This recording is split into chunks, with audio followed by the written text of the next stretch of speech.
Hi, thank you for joining me today. Yeah, no problem. Sorry, it took me a minute. It's okay. Today we will be talking about did we feel welcome in the non-monogamous community. Me and Mars both were born with HIV and we're both non-monogamous. My name is Aura Boyce. I'm the founder of America Aura, and my mission behind the brand is to help people navigate relationships in HIV. Before we get into the discussion, I want Mars to introduce themselves. Hello, my name is Mars. I go by they, them pronouns. I am a part of the HIV Stops With Me campaign for New York State. I personally was born HIV positive, and so I am privileged to be here. I have experience in having been in non-monogamous relationships, and I'm kind of actively navigating one now. So hopefully, we can have a lot to discuss. Yeah, I'm excited. So Yeah. let's start the conversation with what does community mean to us?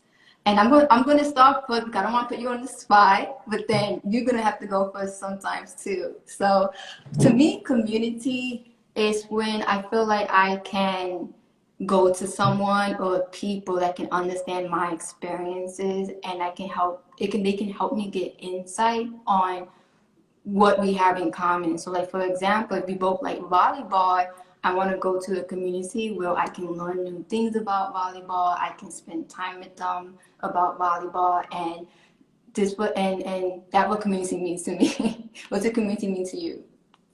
I think community means something similar. I think for me, community is very much about teamwork and kind of as a network working together to um, support each other and to help others also feel supported. So I think community can be a lot of things, but really it's the essence of support in, where you have you have a relativity amongst the people that allows you to kind of be more open and share and stuff like that within the community. Okay, yeah, I agree 100%. So into the conversation now, did you feel welcome into the non-monogamous community? Do you want to go first? You want me to go? Uh, I can go first. I don't Okay. care. So, did I feel welcome into the non-monogamous community? I think that for me, my experience was a very slow intro. So, like, um, it was I think I've always kind of been non-monogamous and had that mentality, but it wasn't until I started dating someone who actually put the word, to it to say, for me it was polyamory. So it was like, oh, okay. So the more that I learned, I think for me it was very much more of a personal journey. So I wasn't as open with it as like my group of friends know or knew. But outside of that, I've still been pretty private about it. So um, my experience was in the community. Being welcomed into the community itself was pretty good in the sense that I came into it open-minded. I came into it with a very neutral opinion. And I actually run my own Facebook group called Positive Poly. And it was because I was in a bunch of other Facebook groups that were supposed to be community based for polyamorous people or non monogamous people. And um, there was a lot of just rude comments and sexual things just constantly being shared and stuff. And it just was not the environment that I felt like safe in to, share and stuff. So me and a couple other members started a group a little over a year ago now. And so I've kind of created like my own little tribe through that. For me, thankfully, the community has been pretty welcoming. But if we if we reverse that and ask about the outward opinion that is not part of the community, I think that changes the aspect a little bit. Yeah. Let me just do one thing real quick. I put a alarm clock on to let me know to do live, and I know it's gonna keep on popping up. So let me just go turn it off so it won't like interrupt.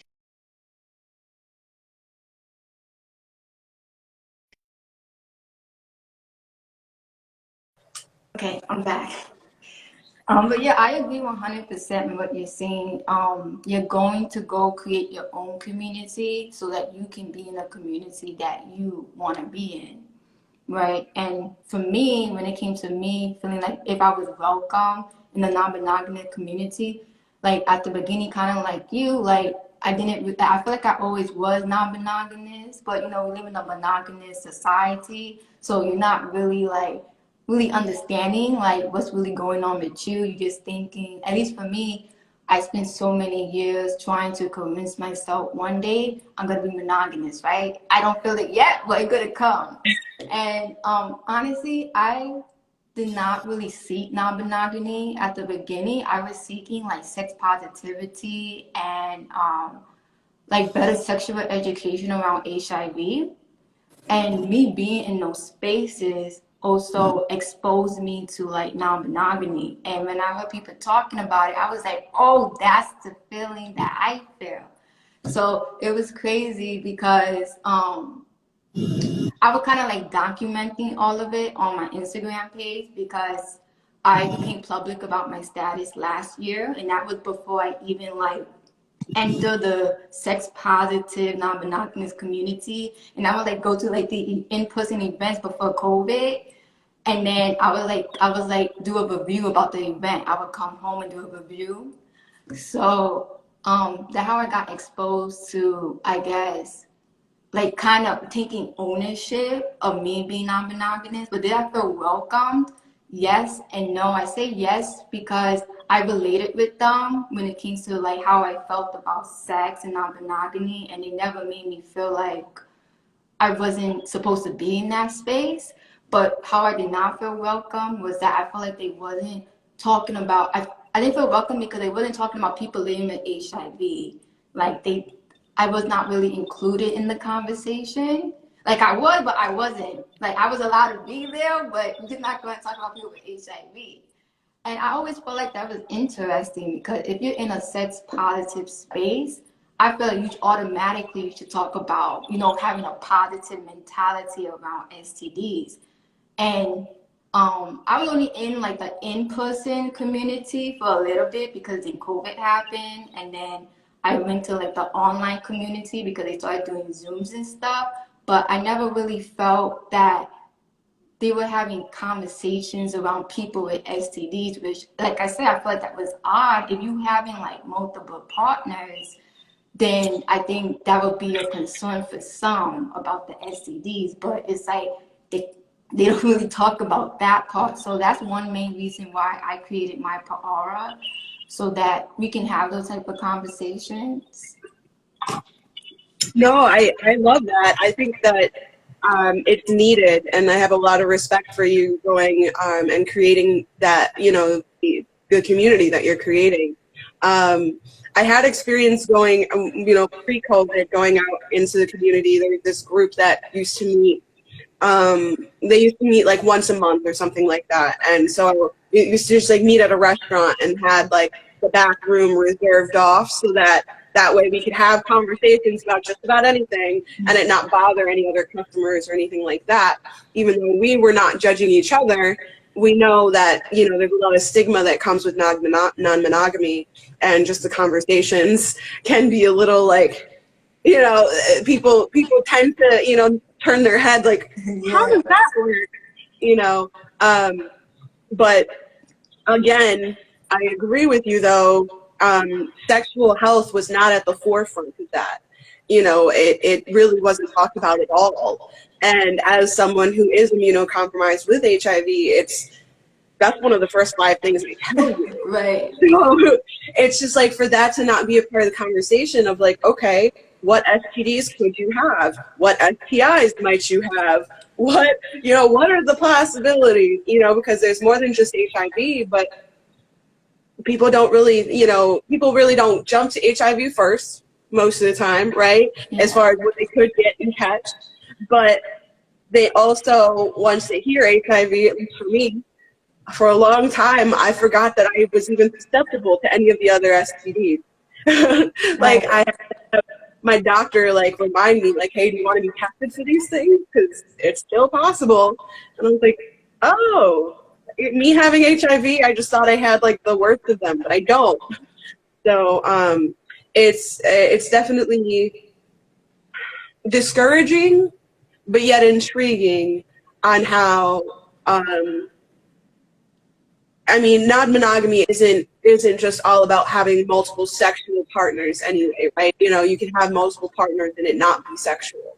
But I definitely think that in a group, in a community like non-monogamy, where, you know, you're seeing multiple people, it just, coming from an advocate, right? I'm a healthcare advocate, so as an advocate, it screams just like, it's not an easy feeling. And then, Yeah.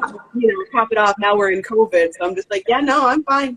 I'm just gonna sit at home, enjoy my, you know, individualness, and let that be that. Yeah, I'm glad you brought up yeah, being non-monogamous is not always about sex. We have asexual people who they have like a less sexual desire than others, and there's just other reasons why you might not want to have sex with someone. Like sometimes for me, like with my ex, well, I shouldn't say that, but with some people, some people, you know, sometimes I feel like I have like a strong emotional connection with some, but I don't really have like the sexual part of it. But you still like care about them, Hmm. so I still try to be with them like emotionally, but just not sexually. And sometimes that can be difficult because we're so conditioned to think a relationship's supposed to involve both. So I think it just really depends on the individuals involved to really try to make that type of scenario work out. Also, I want to talk about other concerns I had, and I guess like the reasoning behind my concerns. So, like, just me growing up being HIV positive, I always felt that, you know, you always feel like you have, at least for me, I feel like I always had less of a say of what I can like request in my relationships, and like I'm supposed to just be accepting of how people want to be with me. That didn't sound too great, but I mean like No, so I like understand what you mean, though.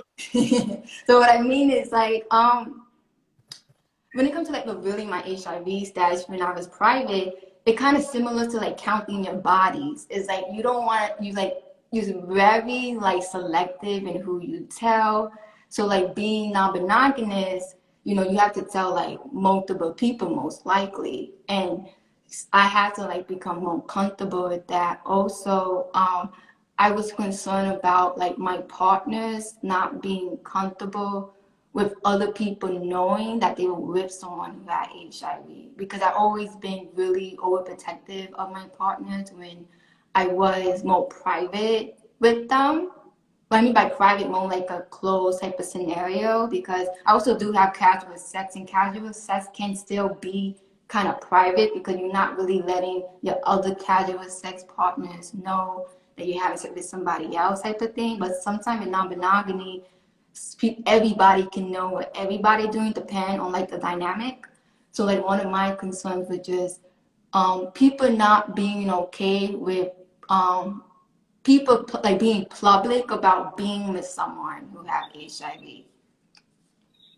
Yeah, I think that the way I can relate to that a little bit is the relationships that I've been in. I've had a few that there's two different like effects, like cause and effect of them knowing that I had HIV, because it is something that, like I said, I disclose it very early, just because having been born with it, it's really just something that's at the forefront of, hey, this is who I am. If you don't like it, I don't have time for you. Bye.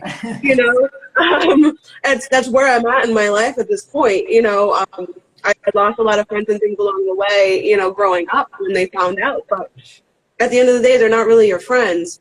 So when it comes to relationships, it's just like, um, I've had, it's kind of like two perspectives. One is I've had one who's like extremely uneducated and then did nothing to educate themselves. They relied on me to give them the education that they needed to feel secure in the situation. At the end of the day, you're not, at least my opinion, is that at the end of the day, you're not really going to feel secure in something until you've researched it to the extent that you feel, you know, you're good with. Mhm. Um, so that happened, and then it kind of caused the rift because it was like, we discussed that I'm HIV positive, and we discussed how it's transmitted, but now you want to put a halt to things because you're nervous about your other partner and the fact that they're HIV negative and I'm HIV positive. And, you know, I was like, now you're nervous about this, even though we talked about what undetectable means, you know. So it caused a riff in that aspect. So that relationship kind of fell apart. And then the other thing I've noticed, and I feel bad about this, is when I have multiple partners or have had multiple partners in the past, it's almost as though I'm restricting them. Not literally, like I'm not like, oh, you can't do this, you can't do that. When they go to be honest with this other person about being with me and what that, you know, they then disclose my HIV status due to, like, if they're going to be sexual with this other person, then that's something that they feel the need to discuss. So, and that's okay. That I honestly, it's better that way, right? But when what ends up happening is then my partners end up losing out on opportunities because they're dating me. And I'm the one with HIV. And so it's just like, I'm sorry that you have to deal with the stigma that has to do with me. Like, I don't, you know, so though I'm still with the non-monogamous mentality, because I do believe that you can be involved with more than one person and it not affect the other. But at the same time, I've kind of taken a step back just because I've noticed that was something that happened, is that there was just this restriction on that person and who they could be due to people just being uneducated and biased and ignorant. They're missing out, really. You know, if I'm not with that person, I think there's something special about them. You know, so the other person is missing out on something special. But those are kind of my experiences with it, I guess, that I could say that we're weirdly restricted. Yeah, I'm happy that you brought that up because that's like the main concern, right? For me and you. Yeah, I think like the stigma around people being with people who have HIV. And another point that you made is us feeling like we always have to educate our partners. Like they need to go, like you said, they need to personally go discover that themselves, because us like educating them is never gonna get them to be fully comfortable with, you know, being with someone who have HIV. And honestly, it shouldn't be our job, you know. They should come to the relationship kind of with that type of insight. But at the same time, I always go back to, like, we can't blame them because of the society that we grew up in. So this is why my power exists, so we can have these type of conversations, and maybe people will feel more like open to kind of like exploring themselves in that way and trying to understand, like, you know, you can be with someone who have HIV and they cannot give you the virus. You either, like, I can take my medication and I can become undetectable and I cannot give you HIV, and they can also take PrEP. You know, if you don't really trust your partner, or if you have multiple partners and you just want to be really safe about doing that, you can just take PrEP. PrEP is a pill you can take once a day, and as an HIV negative person, and that protects you from getting HIV from people that you don't really know their status. But at the same time, PrEP, like I was saying, PrEP, there's a lot of stigma around people who take PrEP. There's a lot of stigma around just people being with people who have HIV. Yeah, I've definitely heard a lot about that. And I'm glad you brought up PrEP. I think a good example, a good humanizing example for PrEP, especially because there's a lot of, from what I've seen, there's a lot more men that are against taking PrEP than women. And I don't know why that is, but that's just my observation from the communities that I'm in. And we kind of think of it kind of like birth control in a certain sense, because, like, if you think about it, not all women, but like a vast majority of women are on some kind of birth control, whether it be to actually prevent pregnancy or for other hormonal reasons. I've heard more about hormonal reasons in the past, you know, couple of years, is why people take birth control more than the not getting pregnant aspect. But if you kind of humanize it with the, well, most women take their birth control, one pill every day. You know, it's not much more different than taking a vitamin every day and kind of building a routine for yourself. As soon as you wake up, grab a drink and, you know, pop the pill. Like, you know, I too am undetectable and have done so by maintaining my stat, or, you know, my regimen of taking my medication regularly and all of that stuff. I've been undetectable since I was 15. But what's challenging is the stigma.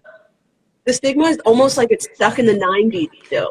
I just You know? put a Facebook that is saying that, like, we still talk about HIV like in 1980s. Like, I'm tired. Can we, like, get to 2021? Like, can we get to We're taking 2020? one pill once a day, and that's enough to keep us living in undetectable status? Yeah. Yeah. Yeah, I'm glad you said that because it's so true. And it's like, I just feel like when it comes to HIV advertisement, they just so focused on the testing part that they need to really get, you know, down to like the real reason why people don't get tested for HIV, because of the stigma surrounding it. And another reason why I created my Para, because I want to have these type of conversations so that we can see change in our society, where we can create safe environments for people to have conversations like this, because it's really difficult to bring up the STD conversation, especially when you're in private, because you don't even know what the other person thinks. And like me, automatically, I just think it might be a negative response. Most of the time, it's not a negative response, but you know, I feel like my upbringing, I was so conditioned that it was going to be a negative response. So like I just automatically kind of prepare myself for that. And I always have to continuously remind myself that now that, you know, I actually have sexual experience, because, you know, I got HIV through not having sex. So, you know, I had to really like shift what I knew then into like now that I have sex.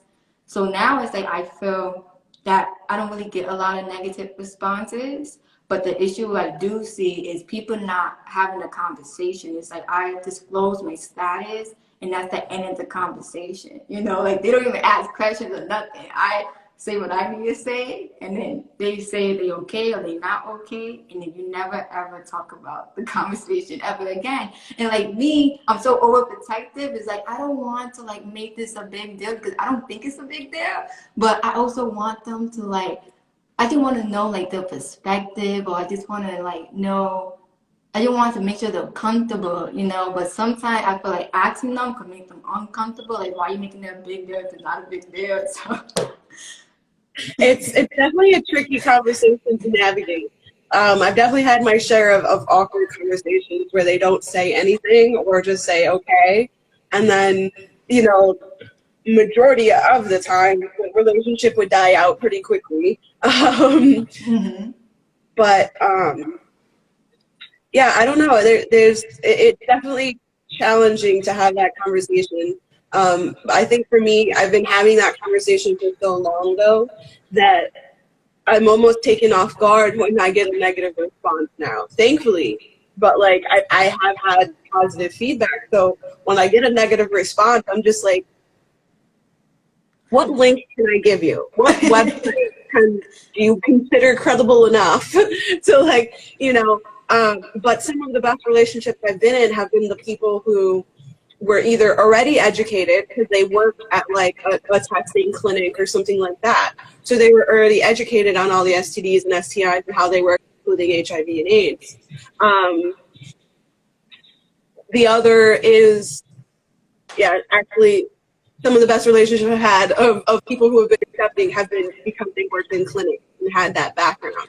So when I told them, they either went and did some more of their own research after hearing what I said, or having already done some research, hearing my story, they then had questions for me. And so when they have the questions for me, that's when I almost like drool, because I'm just like, yes, okay. right. All right, you care enough to ask these questions. All right, we're on a roll here, you know.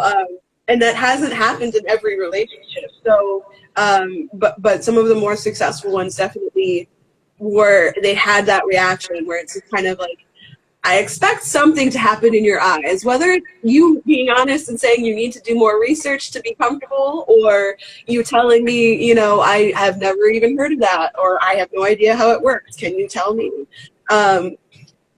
Simple questions like that. I don't understand why people are so scared to ask them.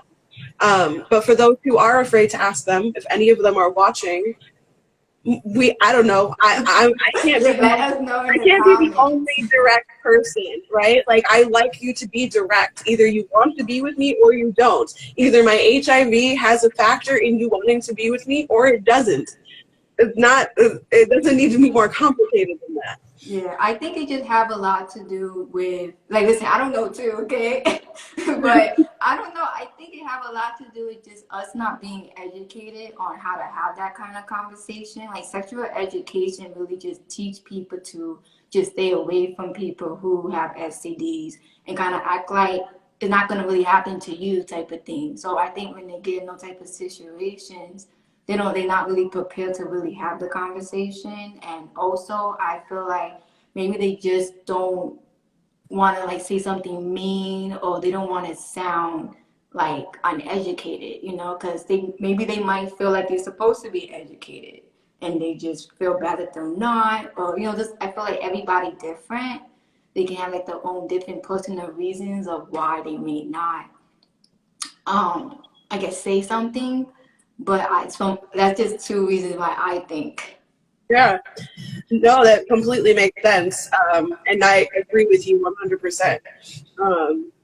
I think I'm just so welcome to questions, and they're just really, it's encouraging to me when anyone asks a question about my HIV status, just because it means that you're trying to understand me a little bit more. Just like I'm going to try and understand that other person a little bit more. But I think when you have HIV or honestly any other, illness that makes you immunocompromised or whatever, it makes you think about things a little bit differently, and it almost kind of forces you into the open-mindedness aspect, because you want everybody to be open-minded with you, but at the same time you can't expect them to be, because of the lack of education in society. I myself, I didn't even have a sex ed class. I had 1 hour of sex ed in high school. 1 hour, and it was my senior year. I'm already 17, 18 at that point. Like, majority of my friends were already having sex.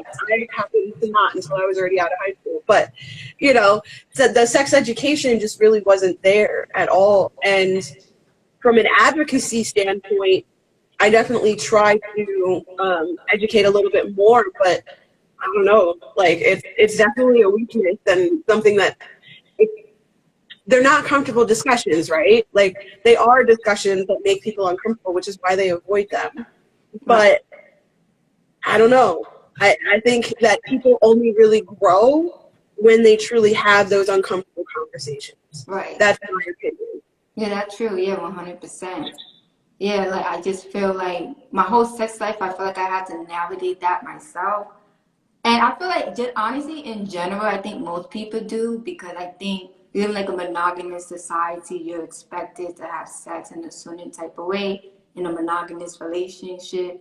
So, like, exploring like other alternatives, you are really alone in exploring those things. And yeah, kind of lost track of what I wanted to say, but that's one thing I wanted to say. Yeah, no. I think something that I really like about non-monogamy is the fact that it can so commonly be not sexual and be more emotional or something like that. And I think that's really attractive to me, because I don't, when thinking about my partners and being with people, like, I don't know that I really need to be sexual with more than one person. But I also don't have that expectation that one person should be able to fulfill all of my needs. Right.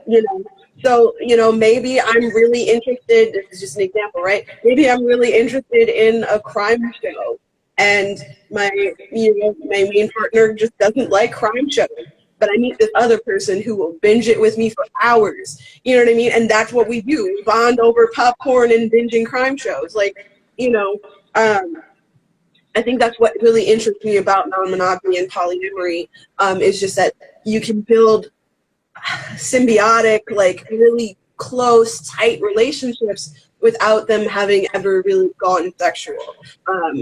Then a lot of other people have multiple sexual relationships, and that's part of, maybe they're a very sexual person. And so you shouldn't put all of that pressure of that sex on one person if they're not that sexual. So, you widen your scope. But I do think the discussion around sex education really needs to be had, especially more in these settings where having multiple sexual partners is so common. You're right, I agree. And I'm glad you brought up again that it doesn't always have to involve sex, because everybody gets to decide how they want to have sex. But I'm more of a sexual person, so I feel like I lean more to like the sex positive community. Like I like having fun with benefits. I like having casual sex type of things. Some people who non-monogamous, they focus more on having multiple lovers. Like I believe in both, so I feel like I want to get a little bit into like, I guess, the way I define things. So to me, non-monogamy is just a umbrella term to describe different type of relationship dynamics outside of monogamy. I believe in like being able to love freely. So I believe in like, just not putting like limitations or like laws against like who I can love. And to me, and people would disagree with this, to me, I feel like, I feel like love is the same no matter who you're loving. It's your friend, your mom, your partner. I feel like all that is the same, because I think sometimes people think true love is just having love with your monogamous partner or the person that you're having sex with. But to me, I feel like love is an emotion that comes from me, that I allow myself to I guess express. And it can be like, I love the environment, I love doing these things. I think all that the same. I think other emotions make love feel kind of different, like when you're possessive, when you're needy, or like, I don't know, like you just want company. Like different feelings on top of feeling can make things feel different. But to me, I feel like on the base level, to me, love is just about just allowing myself to love. And what love me, I feel like I kind of talked over exactly what love meant. But I feel like for me, when I love, it's about caring about someone's well-being and their self-development. And that, like I said, I can do that with different things. It can be a hobby, it can be my mom, it could be my boyfriend, whatever. When it comes to sex, since I'm sex positive too, I feel like I can like connect with multiple people sexually, because sometimes I do just have sexual relationships because that's where I feel compatible at, right? And then when it comes to emotional relationship, which is more linked to love, then our relationship is more focused on the emotional part. Like you were saying, like if you guys like watching a certain type of TV show, then that's the type of connection you guys have. So actually, how I really describe non-monogamy is having the opportunity to connect with multiple people freely without like any limitations involved. Yeah, no, I completely agree with that interpretation and definition. I don't know that I would define it much differently. I think those are very good points to think about. Yeah, I don't know that I would define it much differently. I mean, I agree on the love aspect, right? And the fact that like I care about the person's well-being and helping them be a upstanding citizen of society, like whatever that means to them, whatever goals they might have. If there's something that I can do to help contribute to that, I want to help. And it's because I love and care about them. I think for me, that love aspect really dives into, I have a lot of very unique friendships and relationships, and also a lot of very long-term friendships and relationships. And so I think my experience would say that I have a lot of friends and a lot of friendships are relationships, but I have a lot of relationships that that might appear different or weird or something to like the outside world. They'd be like, oh, there's something going on with them. When in reality, we just really like holding hands and cuddling and watching movies, but we never go anywhere else. You know, like it's you know, I think even just, I think a good example would be like my best friend. Her and I are very close. We've had a lot of really, really deep conversation. And just at this point, like, we just understand each other. And there's just a love there that, no, you know, she's straight.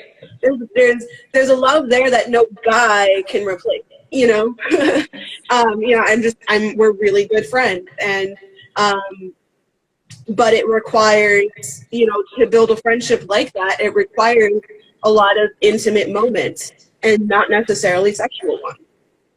I think intimacy as a whole kind of can factor into love, and the level of intimacy and the depth of the intimacy, I think, just depends on the person and the relationship, and I think how deep you really want to get with that person. But I like with non-monogamy that you kind of have the opportunity for the variables, the variances. You can either have a lot of, you know, maybe more casual relationships and say, okay, well, here are the terms. We know what the time we're spending is for. So, you know, and then there's others that are just like, you know, you develop that relationship with that person and it's almost like you don't have to talk about it again. You start to just build this dynamic. Right? There's a lot of different dynamics within non-monogamy. Right. So you start to build this dynamic that's unique to the two of you or the group of you, depending on the dynamic, you know, because it could be a triad. It could be two couples coming together to be couples as a whole, you know. So there's a lot of different variables, and I don't know. I think that's the part that continues to intrigue me, because love is a construct. And you decide how far it truly goes, right? In my opinion. Yeah. I love that you brought that up, and I'm glad you're sharing your personal experience, because, you know, I value learning from people's personal experiences. And when you say about the friendship part, I feel like a lot of people, they have a difficult time understanding, like, either you got in a relationship or you guys are friends, right? And I think for me, for non-monogamy, I don't really like to have lines like dividing my relationships. I want them to develop organically. And like your friendships can look different. They can they can have elements of like something that people might think would be more like a monogamous interaction, but it's not. So yeah. But I think a lot of the times for me, and I'm kind of like new to like being open or like owning being non-monogamous. It only been a year for me, but I feel like for me sometimes I feel like since we grew up in a monogamous society, sometimes it's like you want something, but then it's like the way you were conditioned kind of get in the way of like, and I feel like it leaves no opportunity to like misunderstanding, because it's like in my head I think it going this way, and I felt like I expressed to them that I wanted to go this way, but it's like, do they truly understand? Because I feel like everybody kind of internalize things differently, or like they have two different ways of how they want to be non-monogamous. Because I felt like I experienced that with my last partner. Like my last non-monogamous relationship was my first like non-monogamous relationship that actually like took ownership in being non-monogamous. Because like I said, in the past I did like casual stuff, but back then I was in the mentality of, you know, one day I'm gonna be monogamous, and just not really having like my mind really like knowing like what this relationship is gonna be like. So with him, it was his first non-monogamous relationship too, and I felt like we both kind of had different ideas of what that may look like. Since my past, I do value having a lot of sex in my relationships. He wasn't that type of person. He was more about the love part, is connecting. So I think that was like a really big barrier in our relationship that we had to try to figure out, but I don't think we ever really, I don't know, I feel like we still had issues with it. So, yeah, I feel like sometimes non-monogamy, it can just feel like you have to like always, always talk and always like express how you're feeling. So sorry, yeah, communication is what I meant to say. Communication is the most important aspect of relationships in general, but especially with non-monogamy, because you not only have to, you have to communicate with all the different partners, and depending on your style, depending on your dynamic with these people, you may have to communicate with them in very different ways. At one point, I was seeing 3 different people, and they all had very different personalities and communicated very differently. So the way that I would have to approach conversations with them and things like that had to, in a certain sense, be custom tailored to them, which took more effort and more, Right. more. I had to be even more transparent with my communication. But we have a term in polyamory that's called kitchen table poly, and essentially it's the idea that all your partners that know about each other and can be civil with each other at least enough to be able to have like Sunday morning breakfast together at a kitchen table and talk, get to know each other. Because if let's say like when I had my multiple partners, right, I cared about each of them individually. So in the event that they also wanted to see someone else, I'm going to try to encourage them to do so. But I need to know, because if it's just kind of sneaking around type thing, then the trust factor is just like, you want to trust the person, but it takes communication to trust. And if you have 3 different people trusting you and 3 different people with traumatic trust issues, you know what I mean? You have to have the patience and the ability to communicate in a way that's going to be able to work for all of them. And I think I learned that, I won't even deny, I kind of learned that the hard way. I was in 3 relationships and they all wanted like equal time. And distributing my time equally amongst 3 people to also have time for myself, in addition to having time with just my regular friends, not even the 3 that I'm in a relationship with, to distribute that time truly evenly was nearly impossible. Right. And so I think that what I like about, or what should be considered, but also what I like about non-monogamy is the fact that there's not always that expectation. The expectation is, let's say you have a partner and I have someone I'm seeing, right? That's not true, but like, let's say that's the fact, right? And then, so, oh man, where was I going with this? I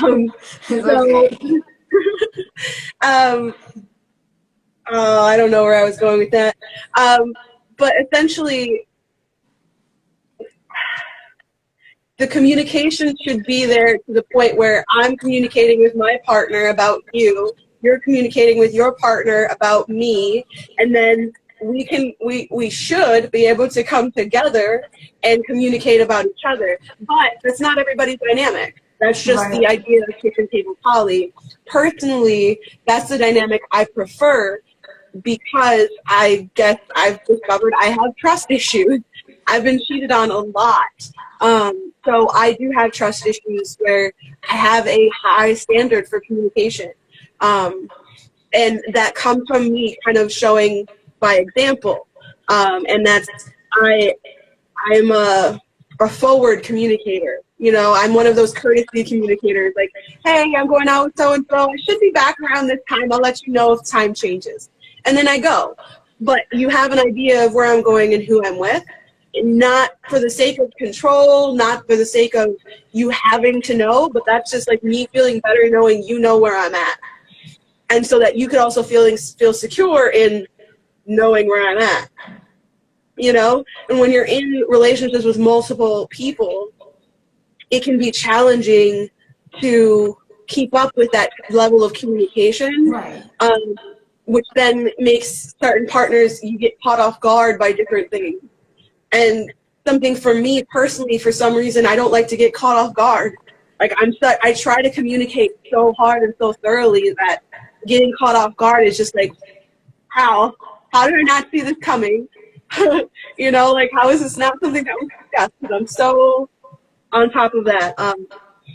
But you know, you have to have someone who's also willing to communicate and who isn't, I don't want to say damaged, but who isn't like broken from other relationships to the point where like they don't. I've been with people who feel like that courtesy that I'm asking for is control, is manipulation, and where me having to know every moment of where they are and what they're doing. And that really just came from like a previous relationship. That was the dynamic, and that was how it felt, because that's how it was. Whereas me, it's just like, are you safe? Like, that's really all I really want to know. Are you safe? Okay. And now with COVID, it's just like, did you go outdoors? Okay, we're gonna wait a few days, see how you are. You know, like, because I mean, COVID just changed the whole scene, really, in my opinion. But COVID also calls attention to the awareness of where you've been and who you've been with, right? And for a lot of people, they don't really think about those things when we then wrap that into sexual health. You don't think about who that person's been with. That person, if they're dating someone else who's also has multiple partners, you kind of got to know about them too, because you're essentially having sex with that person when you have sex with your partner again, because they had, you know, like sexual health was just such a big thing.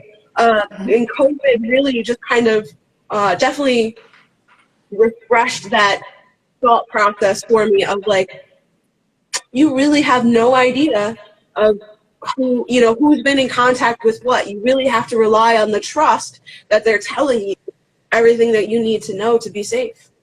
Yeah, yeah. You said a lot.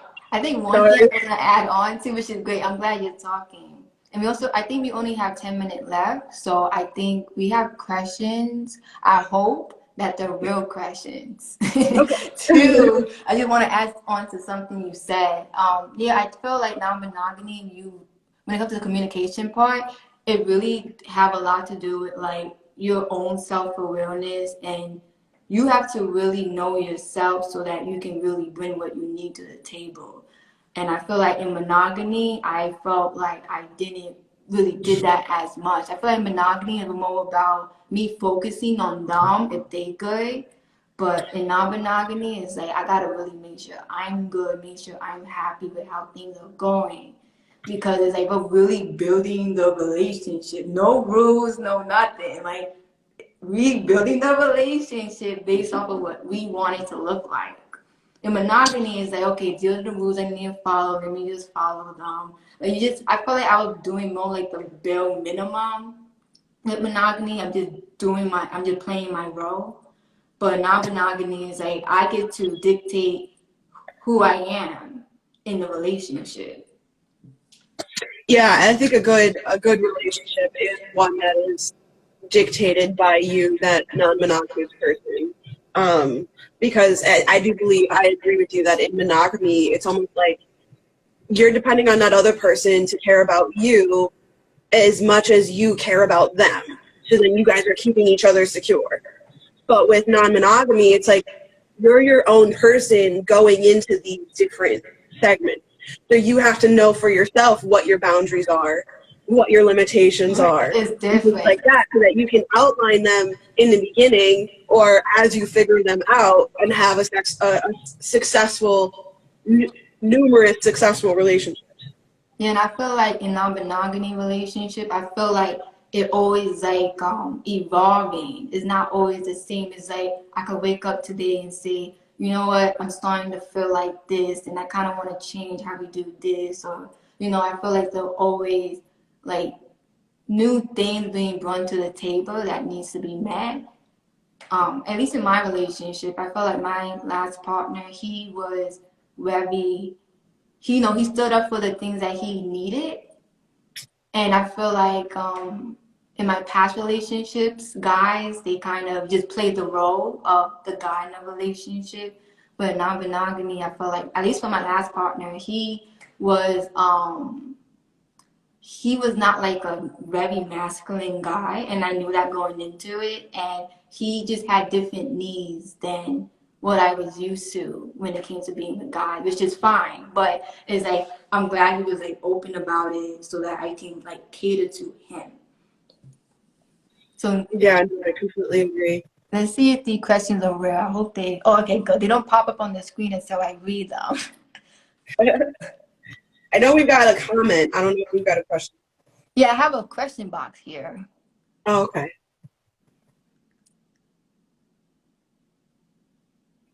Okay, the questions are not related to the conversation. So, is there like a comment that is like related to the conversation? I don't think so. There is actually Crazy 24 says people switch up on you when you start dating them, even when they say verbally that they accept, they really don't. They switch up on you. At least that's been my experience. So like when we were talking about being HIV positive and whether or not people are real to us and how many questions they ask and things like that. Yeah, yeah. I mean, I guess you can comment on that a little bit, and I can comment. You can go ahead. I agree and get where they're coming from. I don't know. I kind of look at it as people, they care about like the social image.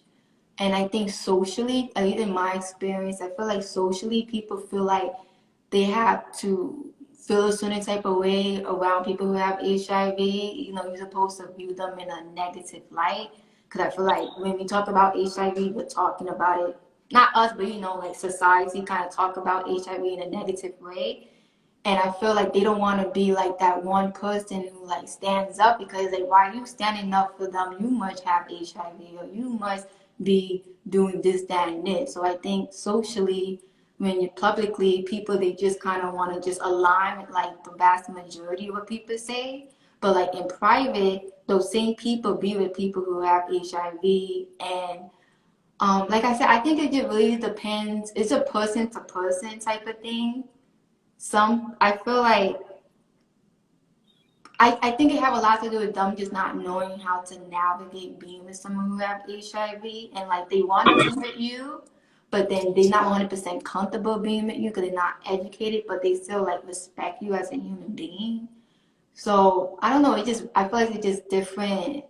It just really depends on the person and their relationship with HIV because we all have a relationship with HIV. It's based off of how we internalize HIV and the exposure that we got that caused us to internalize it whatever type of way we have. So I don't know. I just try to be me. I'm just trying to be an understanding person.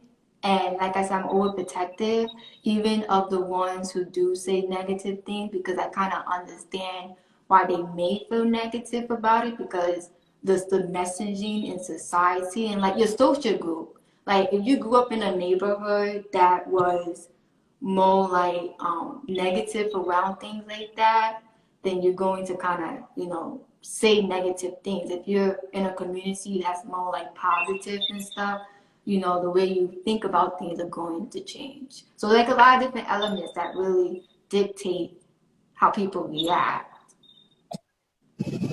I completely agree with that. There are a lot of different elements. I think that,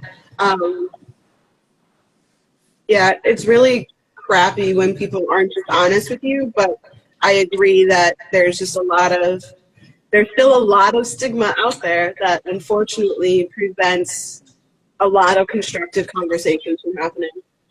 Yeah, okay. Well, thanks for having this conversation with me. I think that was a great way to end the conversation. And I hope everybody watching enjoyed. And if you guys ever had any like recommendations or any topic you would like for me to cover on my Tahara, let me know. And I hope to stay in contact with you, Mars. I enjoyed this conversation and good night. Yeah, thank you so much for having me. You have a good night too. You too. Bye. Bye-bye.